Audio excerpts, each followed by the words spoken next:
कैसे हैं आप? जी माशा बस ठीक ठाक, शुक्र। आप बताइए, सब खैरियत? अल्हम्दुलिल्लाह। आप थोड़ी देर बात हो जाएगी हमारी? जी जी ज़रूर, आइए प्लीज़ तशरीफ रखिए। आप हब लेदर के एमडी हैं, चेन स्टोर एसोसिएशन के सीनियर वाइस चेयरमैन हैं। बिजनेस इनोवेशन में आपका खास एरिया ऑफ इंटरेस्ट है। इतने सारे काम कैसे मैनेज कर लेते हैं? अच्छा सवाल है। काफ़ी बाज़ औक़ात जो फैमिली वाले या काम वाले वो कहते हैं कि आप टाइम नहीं दे रहे, बट टाइम हम दे पाते हैं, मतलब मैनेज हो जाता है। असल चीज़ ये कि टीम हो, टैलेंटेड टीम हो, उनको आप ट्रस्ट करें और फिर एक ट्रांसपेरेंसी हो और टेक्नोलॉजी को इसका इस्तेमाल हो। मेरी तो यही कोशिश है कि उसके ज़रिए फिर वक्त निकाल के इस तरह के कामों में, रिटेल कम्युनिटी के लिए काम है, अपना कारोबार है, और भी दीगर जो काम हैं, चाहे वो पॉलिसी रिलेटेड हो और भी चीज़ें हैं, उसमें टाइम निकालना पड़ता है। आसान नहीं होता, बट जब टीम हो तो हमें बहुत आसान हो जाता है। फिर अपने ब्रांड के बारे में हमें कुछ बताएं। हमारा ब्रांड जो है हब लेदर, ये हमने शुरू किया तकरीबन 2001 से। पहले हमारा काम एक्सपोर्ट से रिलेटेड था, लेदर गारमेंट्स का, लेदर गुड्स का फैमिली बिजनेस रहा है। तो 2001 में हमने शुरू किया इसको, और फिर एक आउटलेट से छोटी सी जगह में फिर हमने ऐसा ऐसा इसको ग्रो किया। हम तकरीबन तो अब देखें आप 22 साल हो गए हमें ऐसा ऐसा ब्रांड को बिल्ड करना। ये वक्त लगता है ब्रांड बिल्डिंग के अंदर, अब तो खैर अब आसान हो गया है लिटरली, लेकिन हमने काफ़ी एक सफ़र के साथ साथ हमने इसको इस्टेब्लिश किया। लेदर गुड्स हम का काम हम करते हैं, उसमें साथ में मेन फुटवेयर भी है। हमने मेंस अपैरल भी शुरू किया, लेडीज़ की एक्सेसरीज़ हैं, लेडीज़ फुटवेयर है। तो हमने बल्कि एक ब्रांड जो हमारा हब लेदर है अल्हम्दुलिल्लाह सबसे ज़्यादा जाना जाता है, उसके साथ साथ हमने एक और ब्रांड शुरू किया FHS के नाम से, जो मेंसवेयर का ब्रांड है, और फिर हम होबो के नाम से एक लेडी फुटवेयर का ब्रांड शुरू किया। तो इसी तरह से अल्हम्दुलिल्लाह चीज़ें आगे बढ़ती गई और बिज़नेस ग्रो होता गया। आप अपने बिजनेस में डाटा और टेक्नोलॉजी का कितना इस्तेमाल करते हैं, और हमें साथ साथ ये भी बताएं कि हम दुनिया में से इस मामले में कितना पीछे हैं? नहीं, डेटा और टेक्नोलॉजी का इस्तेमाल तो अब बहुत ज़्यादा हो गया, और हम अपने बिज़नेस में तो हमारी कोशिश होती है कि जहाँ भी, एक तो हमारा कस्टमर साइड है और फिर हमारा सप्लाई साइड है, कि जब हमारे प्रोडक्ट्स प्रोड्यूस होते हैं, हम भी खुद भी मैन्युफैक्चर करते हैं, तो उनको मैनेज करने के लिए पूरी सप्लाई चेन के लिए टेक्नोलॉजी का बहुत अहम किरदार है। फिर कस्टमर साइड पे, चाहे वो हमारे मुख्तलिफ स्टोर से ख़रीद रहे हों, ऑनलाइन ख़रीद रहे हों, तो उनका डेटा एक जगह करना, मुख्तलिफ जगहों से उसको इंटीग्रेट करना, और फिर उसको इस शक्ल में लेके आना जिससे हम डिसीजंस ले सकें। तो ये बहुत इंपॉर्टेंट हो गया, बिकॉज एक ग्रोइंग बिजनेस के अंदर टेक्नोलॉजी का इस्तेमाल और सारा डेटा एक जगह लेके आना, और मुख्तलिफ टूल्स, डिजिटल टूल्स यूज़ करना, सॉफ्टवेयर यूज़ करना, ये बहुत ज़रूरी है। वरना ये मैनुअल किस्म का काम जो आपका एक बैनर्ड बिज़नेस होता है, ऑर्गेनाइज बिज़नेस होता है, उसमें एक तरह से नामुमकिन ही है कि आप मैनुअल काम करते रहें, कागज़ पे कोई खाते बना रहे हो या इस तरह कर रहे हो। तो अब वो दौर नहीं रहा। जहाँ तक हम कितने पीछे हैं, आई थिंक हम पीछे तो हैं डेफिनेटली, बिकॉज हमारे ऑर्गेनाइज रिटेल सेक्टर ही और हमारे बिजनेसेस ब्रांड के अभी पिछले 15-20 साल में ही इस्टेब्लिश हुए हैं, और पिछले 10 साल में सबसे ज़्यादा ग्रो किए हैं। तो हम अभी तेज़ी से आगे बढ़ रहे हैं, लेकिन अभी भी बहुत गुंजाइश है कि हम ना सिर्फ इंटरनेशनल सॉफ्टवेयर्स और टेक्नोलॉजी और टूल्स यूज़ करें, बट लोकल टूल्स डेवलप करें और इस्तेमाल करें, और उनको भी एक इंटरनेशनल स्टैंडर्ड पे लेके आएँ। अच्छा, आप ये बताएं कि बतौर सीनियर वाइस चेयरमैन कैप आप पाकिस्तान में बिजनेस एनवायरनमेंट को कैसे देखते हैं? पाकिस्तान के बिजनेस एनवायरनमेंट मेरे ख्याल में एक मुश्किल वक्त से तो गुजर ही रहा है, लेकिन मैं समझता हूँ कि पोटेंशियल बहुत है कि हम मिलकर कोलैबोरेट करें। और उसमें कोलैबोरेशन सिर्फ प्राइवेट सेक्टर के हवाले से अगर बात करें, तो चेन स्टोर एसोसिएशन पाकिस्तान जो है, वो तमाम रिटेल की कम्युनिटी, खासतौर पे organise retail businesses, chain stores को लेके चल रहा है, और उसमें बहुत कुछ काम कर रहे हैं। साथ में पब्लिक प्राइवेट पार्टनरशिप, जैसे गवर्नमेंट के साथ तमाम इदारे हैं, चाहे जैसे मिनिस्ट्री ऑफ कॉमर्स है, मिनिस्ट्री ऑफ प्लानिंग है, उनके साथ हम मिलकर काम कर रहे हैं कि हम ओवरऑल रिटेल इकोसिस्टम की का डेटा, उसके जो मामलात हैं, चाहे वो टैक्स से रिलेटेड हों, चाहे वो एम्प्लॉयमेंट से रिलेटेड हों, चाहे वो उसकी इकोनॉमिक कंट्रीब्यूशन हो, उसकी ग्रोथ के हवाले से हो, क्योंकि चेन स्टोर एसोसिएशन के जितने भी बिजनेसेस हैं वो फॉर्मल सेक्टर में आते हैं, यानी ऑर्गेनाइज्ड हैं, टैक्स पेइंग है, कंप्लायंट है। और फिर आपके पास जो मेजॉरिटी है पाकिस्तान में इकोनॉमी, वो काफ़ी हद तक इनफॉर्मल है, ख़ासतौर पे रिटेल के ट्रेड के अंदर। तो हमारा काम यही है कि बिजनेसेस को ये नहीं कि भी एक सिंगल बिजनेस को फ़ायदा पहुँचाएँ, पूरे इकोसिस्टम को, तमाम कम्युनिटी को फ़ायदा पहुँचाएँ, और छोटे बिजनेस को ऐसा ऐसा बड़ा बनाएँ, जैसे हम देख चुके हैं बहुत सारे ब्रांड्स हैं। तो मैं समझता हूँ कि इस तरह के इनिशिएटिव्स, उसके साथ साथ जो पाकिस्तान इंस्टीट्यूट डेवलपमेंट इकोनॉमिक्स है, पाइड, जो अभी आज मैं होके आया हूँ, एक इकॉन फेस्ट वो कर रहे हैं, उसके हवाले से डिटेल का मौक़िफ़ और हम बताएं भी और दूसरों से सीखें कि इकोनॉमिक इश्यूज़ क्या हैं जहाँ पे हम एक पॉजिटिव रोल प्ले कर सकते हैं एज ए रिटेल इकोसिस्टम और कम्युनिटी। और साथ में और भी इस तरह के एकेडमिक इंस्टीट्यूशंस हैं जैसे कि लम्स के साथ यूनिवर्सिटी लाहौर है, और भी बहुत सारे अच्छे यूनिवर्सिटीज़ हैं, उनके साथ एकेडमिया और इंडस्ट्री का लिंकेज इस्टेब्लिश करें ताकि जो भी टैलेंट पूल आ रहा है, एक तो स्टूडेंट्स का, साथ में जो रिसर्च होनी चाहिए इस ट्रेड के हवाले से वो होनी चाहिए, ताकि फिर इंफॉर्मेशन बढ़े, अवेयरनेस बढ़े और हमें सबको फ़ायदा हो पूरे इकोनॉमी को। क्या चेन स्टोर में भी डेटाबेस बिजनेस एनालिसिस का कल्चर है? नहीं, बिल्कुल। आई थिंक जैसे मैंने अपनी बात की कि हमारे बिज़नेस के अंदर डेटा का यूसेज बढ़ गया, तो हम क्या कर रहे हैं कि अब हमारे जितने मेंबर्स हैं, बिजनेसेस हैं, वो अपने डेटा को बेसिस पे हमें हेल्प कर रहे हैं कि जी ये ट्रेंड्स हैं, ये इंफॉर्मेशन है जो कि हम इकट्ठा करके फिर और बेहतर तरीके से प्रेजेंट कर सकें, चाहे वो एकेडमिया हो, चाहे वो गवर्नमेंट हो, चाहे आपस में मेंबर्स के साथ शेयरिंग हो। तो ये बहुत एक इंपॉर्टेंट रोल है डेटा का, बिकॉज वरना तो हवा में ही बात अगर कोई कर रहा हो या फिगर्स हवा से निकाल रहे हो तो उसका कोई फ़ायदा नहीं है, ना उसका कोई बेनिफिट होगा आगे चल के। तो हम डेटा और का केवल बहुत इंपॉर्टेंस रखते हैं। हालांकि इसमें चैलेंज ये है कि लोग डरते हैं कि ये डेटा हम देंगे तो कहाँ तक पहुँच जाएगा, क्या हो जाएगा, लेकिन आई थिंक वो फियर भी और वो एक, क्योंकि अब यूनिटी की बात आ गई है कि कोलैबोरेट करना है, तो फिर अब वो भी अल्हम्दुलिल्लाह आई थिंक बेहतर होता जा रहा है कि लोग अब डेटा शेयर करना शुरू कर रहे हैं, और आगे भी जो नीड होगी उस हिसाब से डेटा के ऊपर हम काम करते रहेंगे जिस तरह हम ऑलरेडी काम कर रहे हैं। अक्सर लोग कहते हैं कि हम ब्रांड कॉन्शियस नहीं हैं, लोग ऐसा क्यों कहते हैं? ब्रांड कॉन्शियस तो मेरे ख्याल में मैं कहूँगा कि एक्चुअली ब्रांड कॉन्शियस अब हो गए हैं लोग, बिकॉज ब्रांड क्या है, ब्रांड बेसिकली एक प्रॉमिस है कि आप एक ब्रांड इस्टेब्लिश करें और आप एक कस्टमर जब भी आए तो उसको कोई एक सर्टन कस्टमर एक्सपीरियंस मिल रहा हो, चाहे वो क्वालिटी ऑफ प्रोडक्ट हो, चाहे वो सर्विस के मद में हो, चाहे वो उसको एक एम्बियंस मिल रहा हो, चाहे वो उनको खुशी महसूस हो रही हो कि नई चीज़ आई है या नया एक्सपीरियंस मिल रहा है, डिलाइट हो रहे हो कस्टमर। तो मैं समझता हूँ कि अब ब्रांड कॉन्शियसनेस जो है पाकिस्तान में बढ़ती जा रही है तेज़ी से। ना सिर्फ रिटेल ब्रांड है, और भी बहुत सारे ब्रांड्स हैं। तो मैं समझता हूँ कि अब पाकिस्तान में ब्रांड कॉन्शियसनेस अब क्रिएट हो गई है। अब सिर्फ इसमें ये चैलेंज आता है कि ब्रांड कॉन्शियसनेस में साथ साथ जेब भी देखनी पड़ती है लोगों को।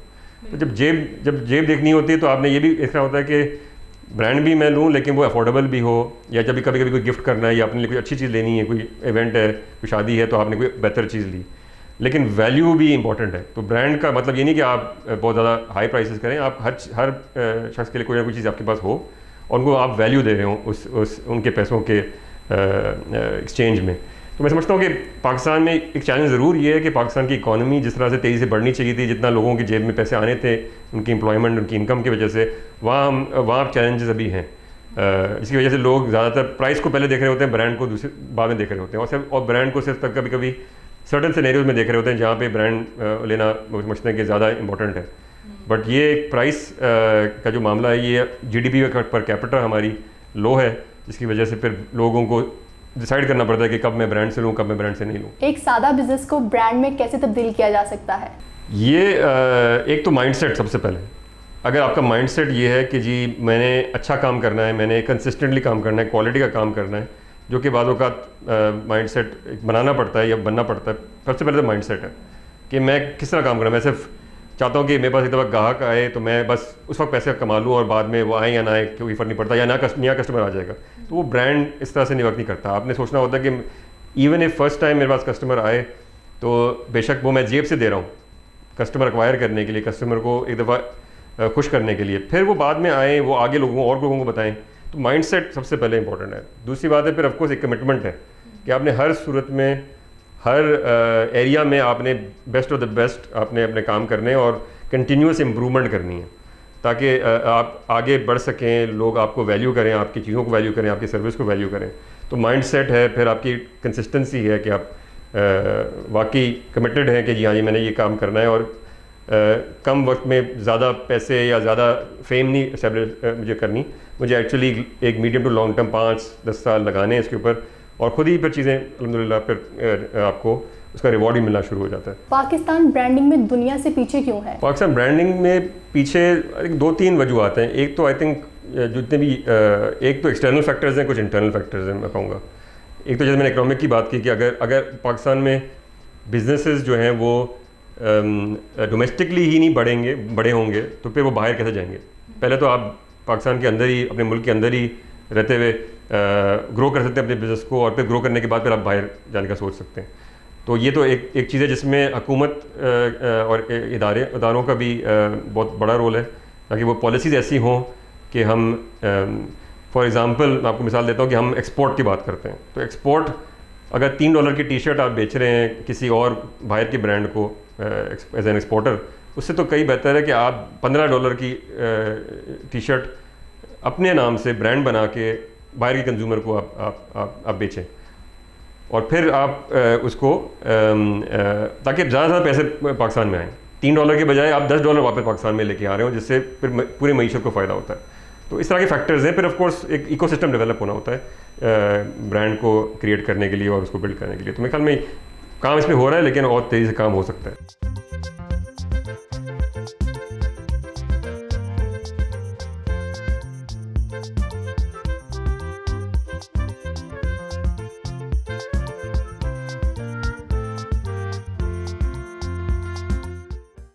जी, ये हमारा चेन स्टोर एसोसिएशन का सेक्रेटेरिएट है, और यहाँ पे हम तमाम जो मेंबर्स हैं उनके डेटा और उनकी जो इन्फॉर्मेशन है और तमाम उसकी जो वर्किंग होती है वो यही होती है। हमारी अच्छी एक टीम है जो कि लेके चल रही होती है इस पूरे इदारे को, ताकि जो कम्युनिटी है उसको आगे बढ़ाएं।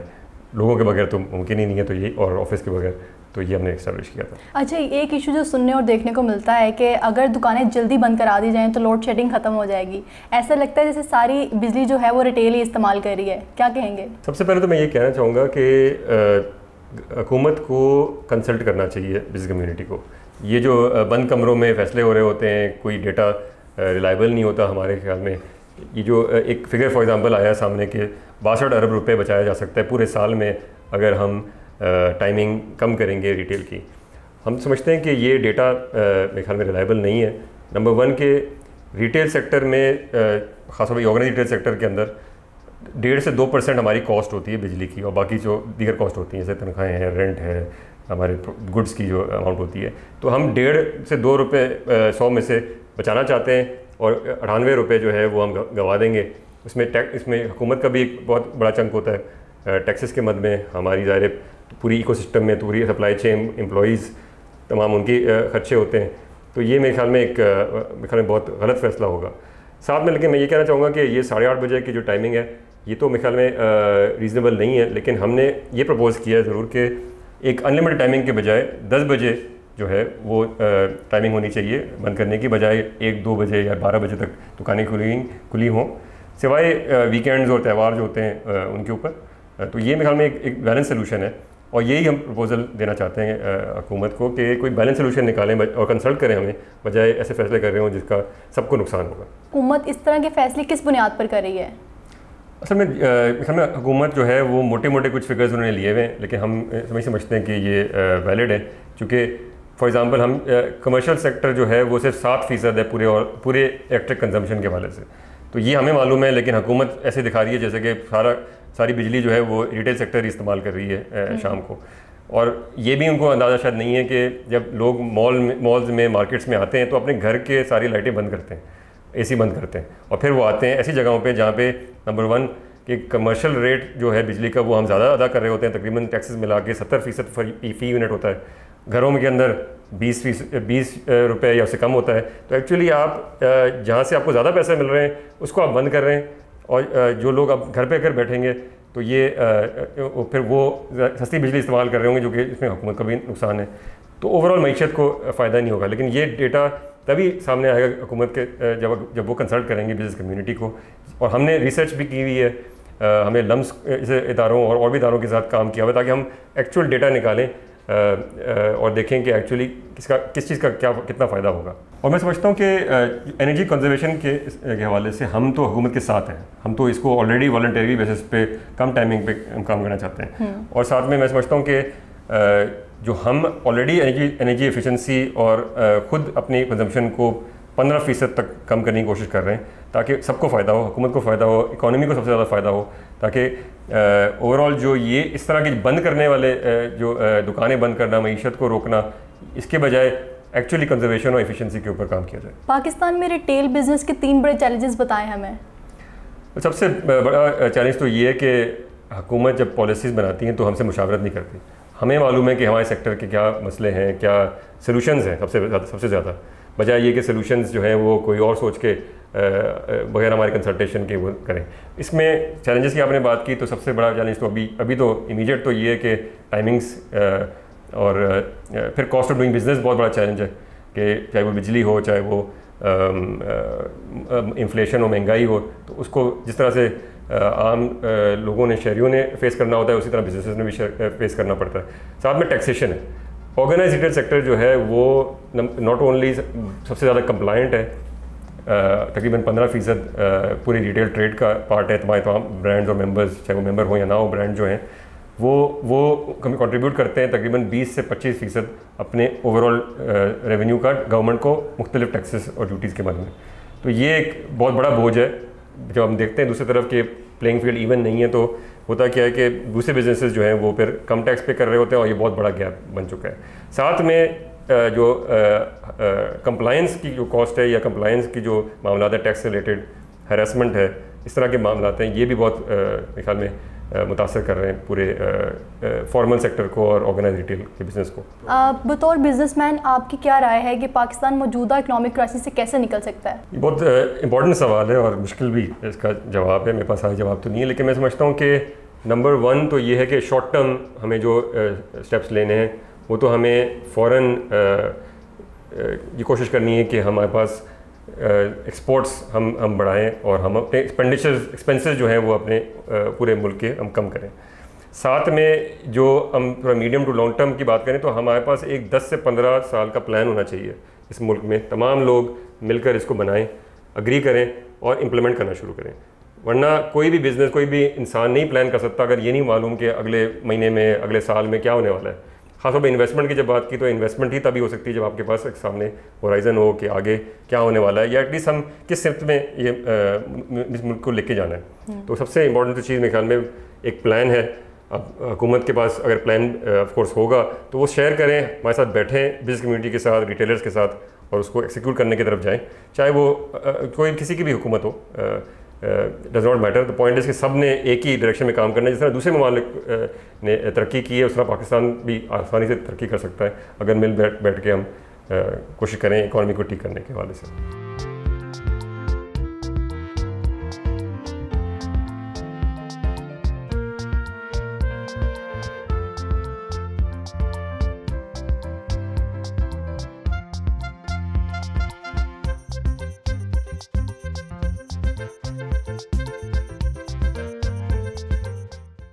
अच्छा असफंदियार साहब, मुझे एक सवाल याद आया है ई कॉमर्स के हवाले से कि पाकिस्तान में कितना स्कोप है ई कॉमर्स का, और ख़ास तौर पे ये रिटेल सेक्टर के तनाजुर में बताएं हमें। जी, ई कॉमर्स मेरे ख्याल में पाकिस्तान में बहुत जल्दी से ग्रो हो रहा है, और ये सबसे अच्छी बात ई कॉमर्स की ये है कि कोई भी घर पे बैठ के या छोटा बिजनेस कोई भी अपना शुरू कर सकते हैं ताकि, और कस्टमर से पहुँच सकते हैं दुकान खोले बगैर ऑनलाइन अपनी वेबसाइट बनाएं फेसबुक पे या बाकी सोशल मीडिया के ऊपर शुरू करें।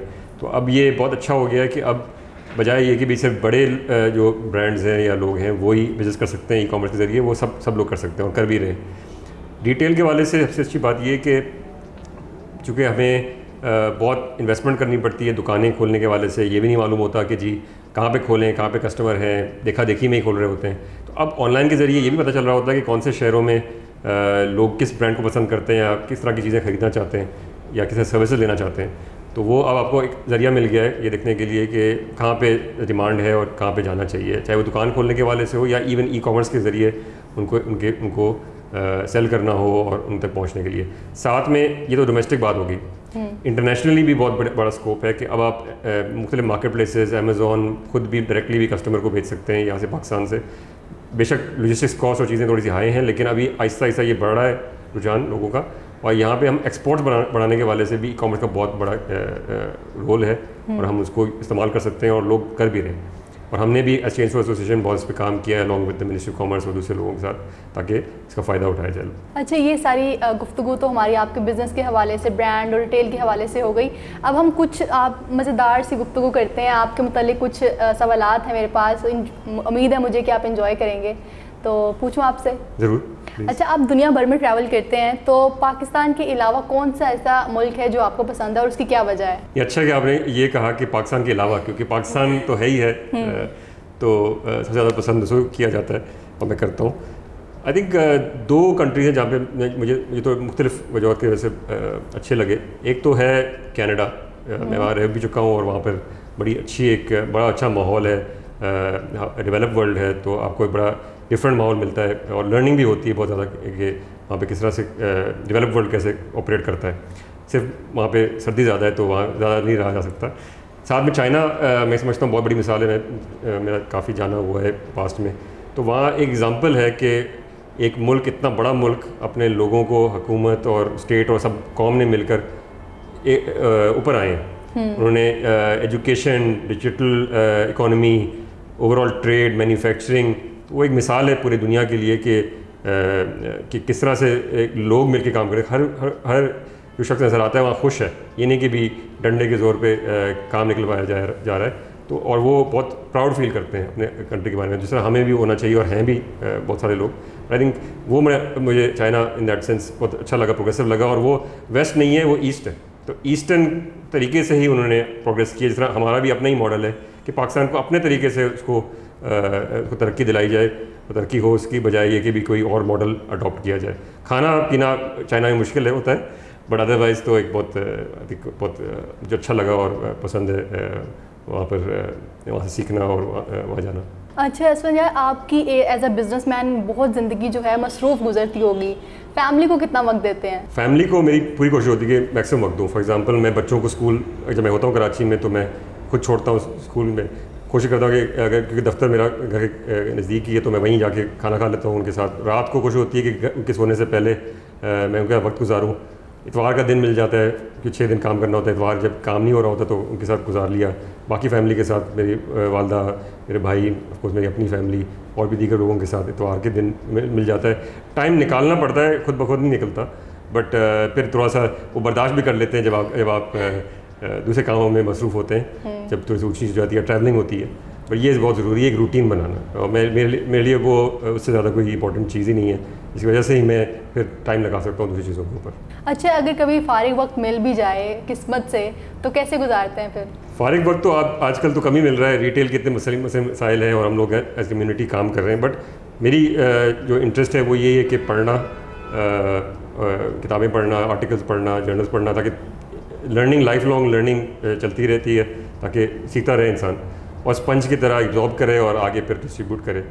एंड साथ में स्पोर्ट्स का मुझे हमेशा शौक़ रहा है। मैं फ़ुटबॉल खेलता रहता हूँ। अब तो खैर फुटबॉल बहुत बड़ा मैदान होता है, तो मैं फुटसॉल खेलता हूँ दोस्तों के साथ हफ्ते में एक मरतबा, और फिर लोगों के साथ उठना बैठना, तो इसमें टाइम गुजर जाता है। अच्छा, ये तो सबको जानने की एक होगी कि बिजनेसमैन कैसे सोचता है, आप कैसे सोचते हैं, दिल या दिमाग से? दोनों, कभी कभी दिल से सोचना पड़ता है, कभी दोनों हार्ट से सोचना पड़ता है, लेकिन ख्याल में ज़्यादा दिमाग ही लगाना बेहतर होता है। दिल से सोचने का मतलब ये है कि आप फिर जज्बाती फैसले बाज़ ले रहे होते हैं, जो कि मेरे ख्याल में अच्छा नहीं है। लेकिन जब लोगों की हद तक बात होती है कि लोग का क्या, लोगों के ऊपर अगर किसी चीज़ का असरअंदाज होगा या कुछ होगा, इम्पैक्ट होगा, तो फिर थोड़ा सा दिल ज़रूर अपना इस्तेमाल करना चाहिए सोचने के लिए। सिर्फ दिमाग या नंबर्स या इसके बेसिस पे काम नहीं करना चाहिए। कभी कभी इंसानियत भी एक चीज़ होती है, इसी वजह से फिर अब दिल बंदा इस्तेमाल करे।